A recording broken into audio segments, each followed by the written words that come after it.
Perché sur la montagne et surplombant le Rhône, le fort L'Écluse continue d'accueillir du public. Lorsque l'on se promène dans les cours et les salles de la bâtisse, difficile de se rendre compte du quotidien des militaires et de leurs occupations. C'est pourtant ce qu'a imaginé cet artiste. Il s'est d'abord imprégné des lieux avant de créer ses œuvres, à l'image des passe-temps de l'époque, comme la collecte de champignons. C'est à la fois un lieu assez brutal et en même temps un lieu de vie. Donc pour ma part, j'ai cherché à investir plutôt le côté domestique en imaginant que des militaires avaient dans leur temps libre la possibilité de se livrer à des activités scientifiques, géologiques, artistiques. Orages, migration, art contemporain, il y en a pour tous les goûts.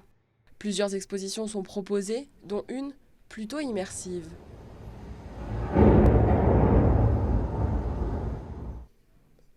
Pour les visiteurs, c'est une occasion en or pour en découvrir davantage sur les différents domaines proposés par le fort, tout en restant au frais. L'expo sur la foudre est assez intéressante, je trouve. Très ludique. On a des photographies à la fois des objets, du texte, des cartes. Enfin, il y en a pour tous les goûts et je trouve ça assez bien fait et assez attractif en fait. Des spectacles sont proposés chaque semaine, le programme se veut éclectique pour pouvoir intéresser tous les types de publics. Petits et grands, ils sont 200 à 250 par jour à fouler le pavé du fort.